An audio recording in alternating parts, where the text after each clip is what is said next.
Good day. Our group will be presenting the Enlightenment period. We hope that at the end of our presentation,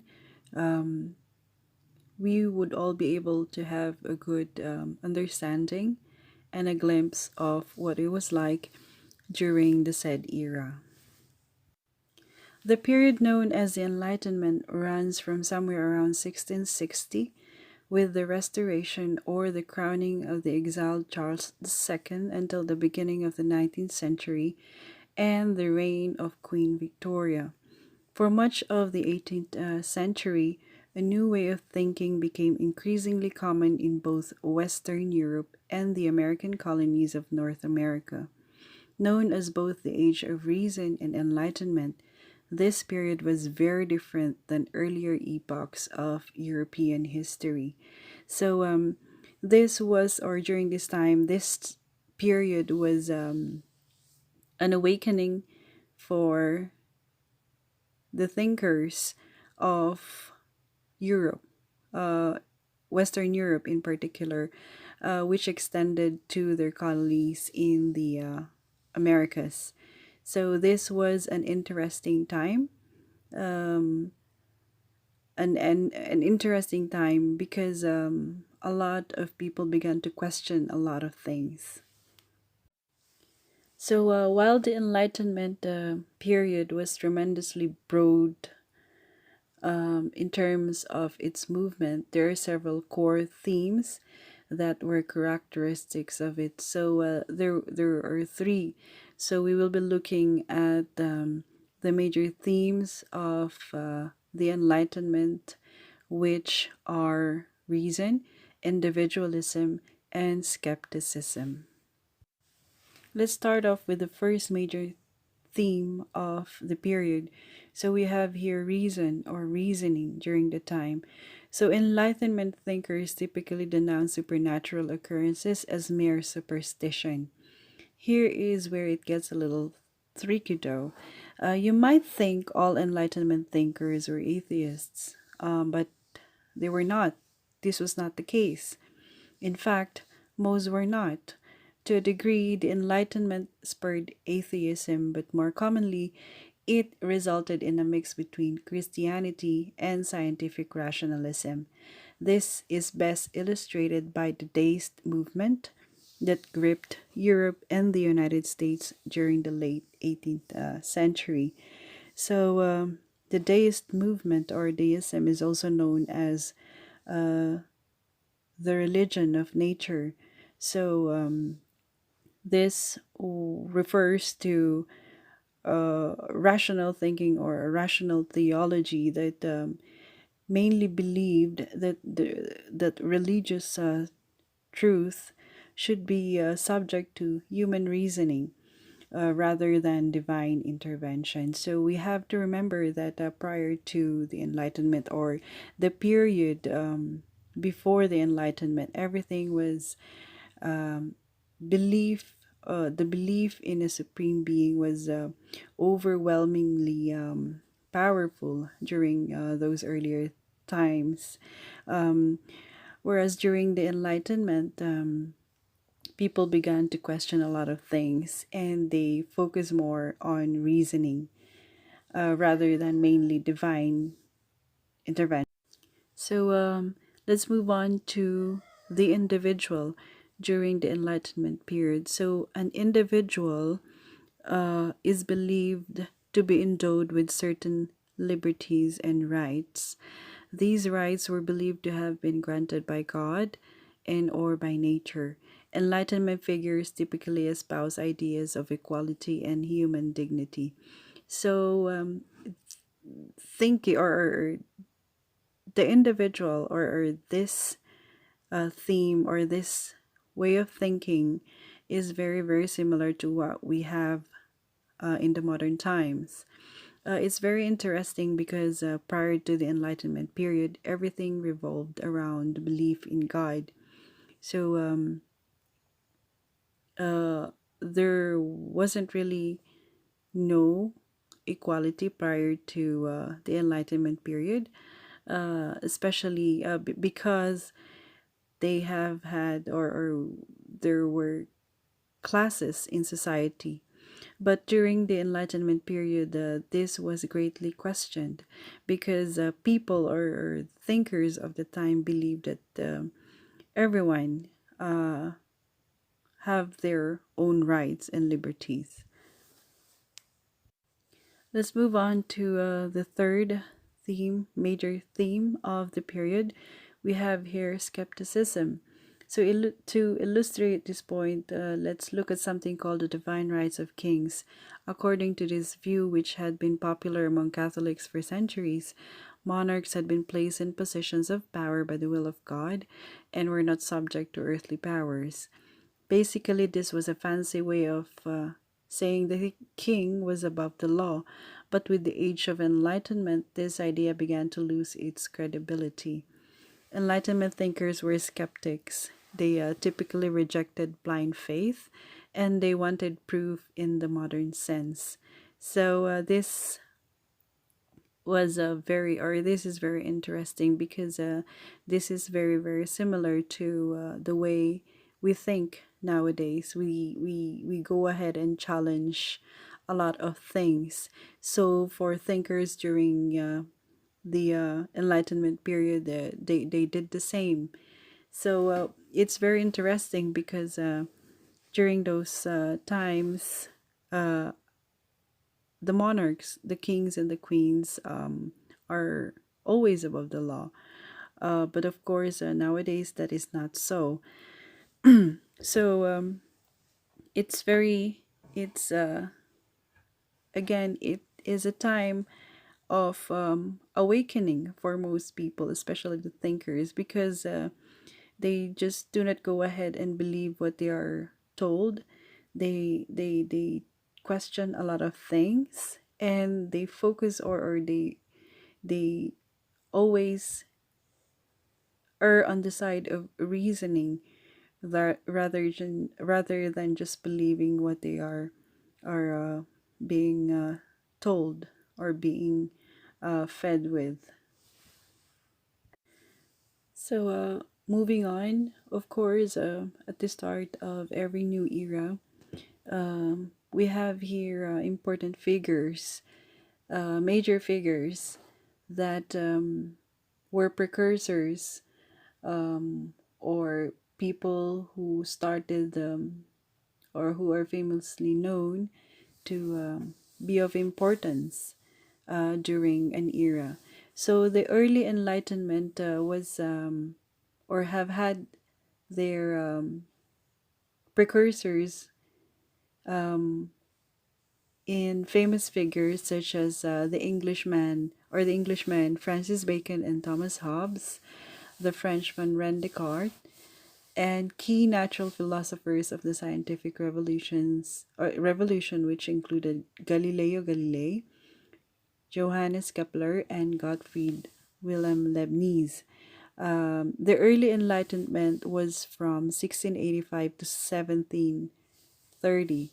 So its roots are usually traced to 1680s England, where in the span of 3 years, Isaac Newton published his Principia Mathematica and John Locke his essay concerning human understanding.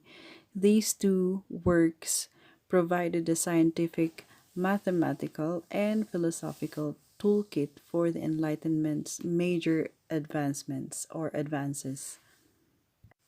So, in the next slides, we will be looking at some famous um, writers, prolific writers during the Enlightenment period. First off, we have here Jean-Jacques Rousseau, The Social Contract, 1762.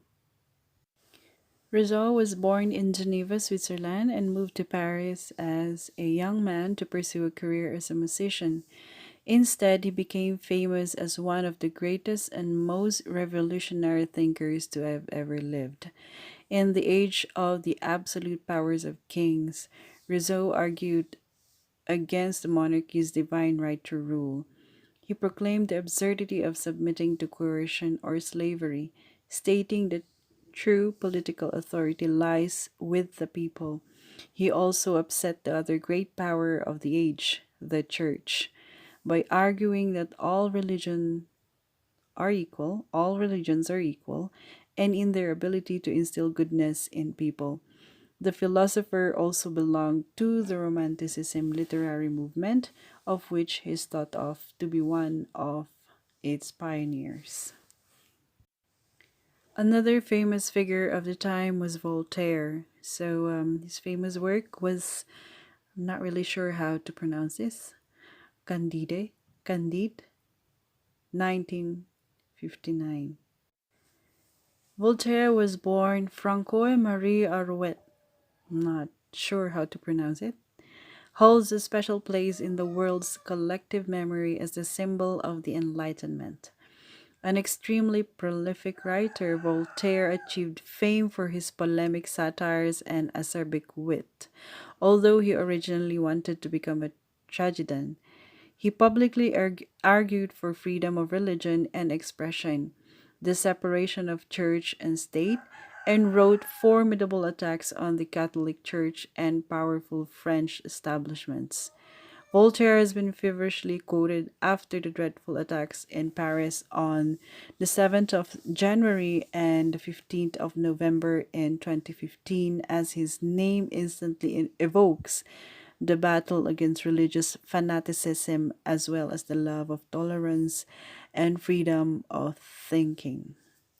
So, probably nowadays he would be considered an activist for human rights and human freedom.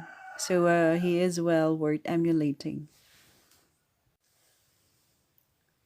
The next famous writer of the time was Diderot, famously known for Encyclopedia 1751.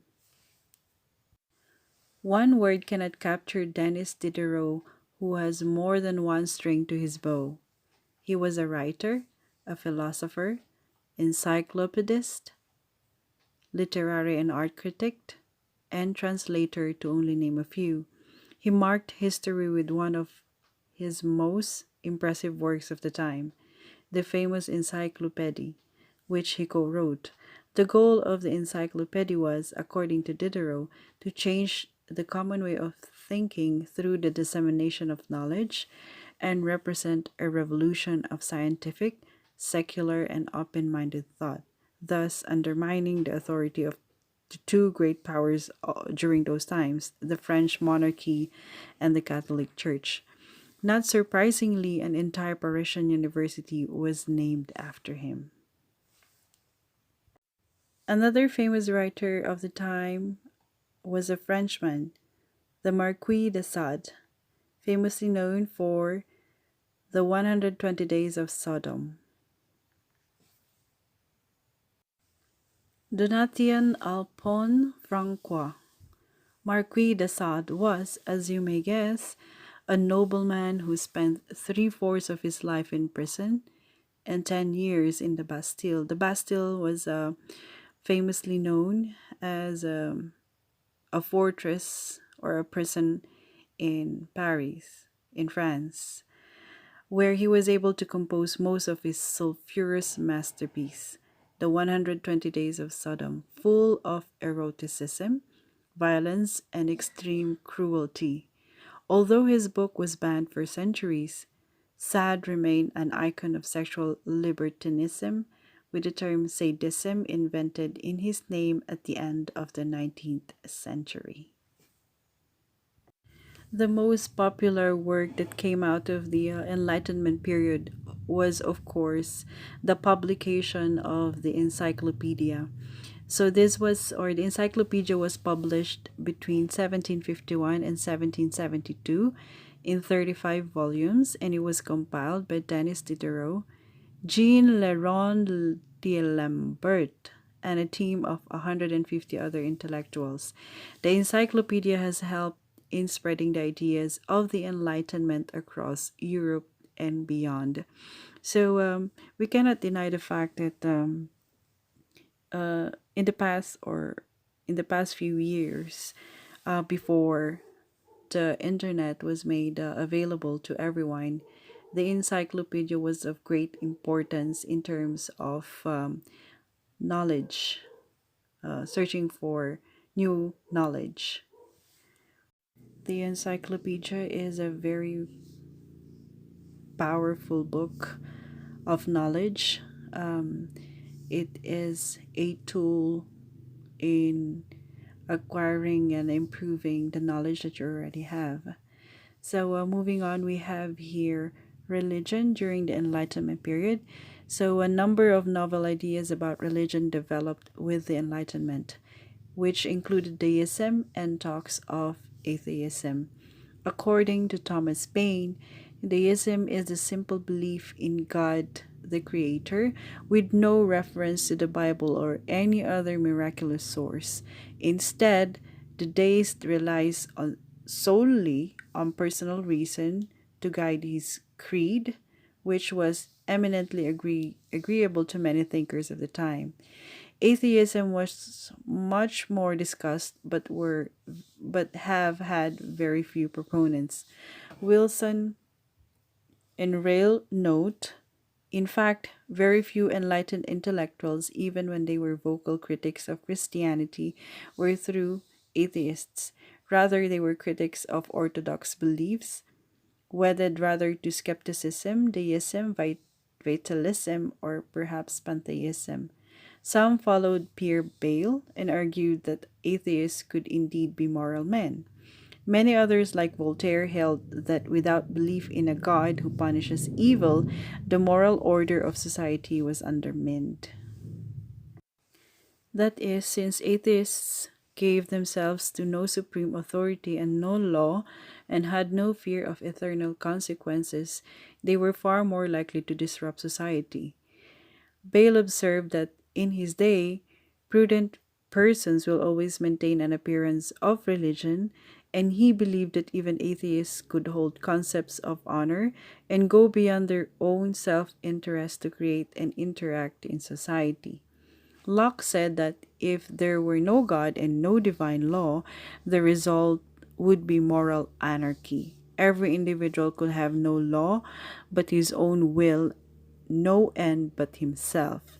He would be a god to himself, and the satisfaction of his own will the soul will be the sole measure and end of all his actions. Now let's look at the several ideas that have dominated the Enlightenment thought. So we have here four. We have here rationalism, empiricism, progressivism, and cosmopolitanism. So, rationalism, this is the idea that humans are capable of using their faculty of reason to gain knowledge. Reason, rational, being rational. This was a sharp turn away from the prevailing idea that people needed to rely on scripture or church authorities for knowledge. Empiricism. This promoted the idea that knowledge comes from the experience and observation of the world. Progressivism. This is the belief that through the power of reason and observation, humans can make limited linear progress over time, and this belief was especially important as a response to the carnage and upheaval of the English civil wars in the 17th century. Last but not least, we have here cosmopolitanism. This reflected the Enlightenment thinkers' view of themselves as actively engaged citizens of the world, as opposed to provincial and close minded individuals. In all, Enlightenment thinkers endeavored to be ruled by reason and not prejudice. Our presentation may not justify um, the broadness of the events and the prominent people that made up the Enlightenment period. But we hope that with the few key characters mentioned during the presentation, you have learned something, or you were able to have an idea of the Enlightenment period. Thank you so much for your time and have a good day.